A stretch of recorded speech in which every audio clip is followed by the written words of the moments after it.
Igsoon, kumusta ang inyong pagtuo ngadto sa Ginoo?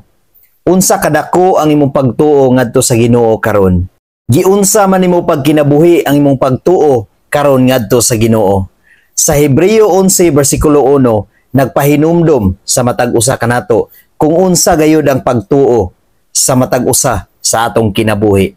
Nag-ingon diri, ang kahulugan sa pagtuo mao nga may kasiguruhan kita sa mga butang nga atong gilauman nga dili makita.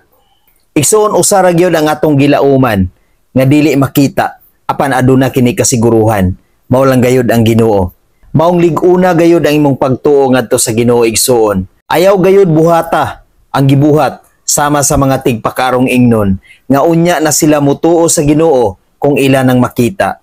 Ayaw gayud hulata igsoon nga moabot kana nga panahon kay basi kana nga panahon igsoon ulahin na ang tanan. What if natapos na ang imong kinabuhi dinhi sa kalibutan, usa pa ka makakita sa Ginoo?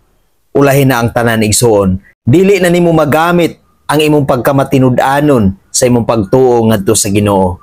Usahay ra ba ang tao hiligyud kaayo nga makakita usa siya motuo. Apan sa atong pagtuo ngadto sa Ginoo igsoon, ayaw gyud kana buhata.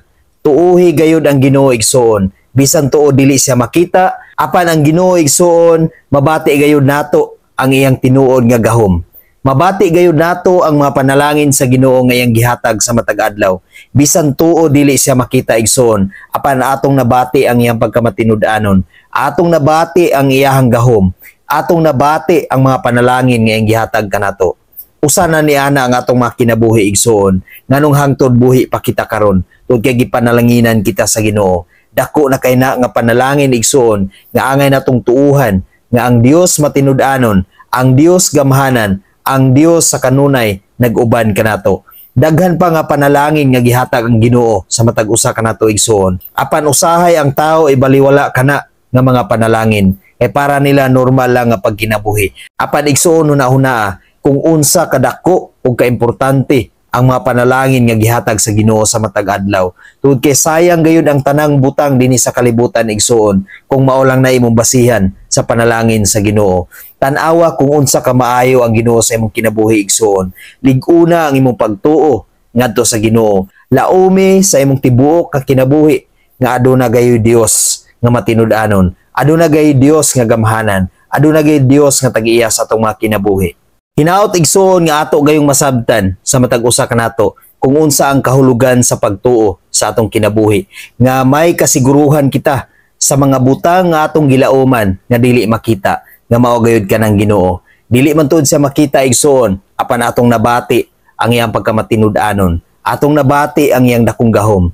Ug kun atong lauman igsoon ang Ginoo sa atong tibuok kinabuhi, mulig-on og mutubo ang atong pagsalig ngadto kaniya. Ug mudako usab ang atong pagtuo ngadto kaniya ug atong masabtan kung nganong aniya kita dinhi sa kalibutan. Atong masabtan ang tinuod nga pagkinabuhi kauban ang Dios. Kun atong lauman ang Dios sa atong tibuok kinabuhi.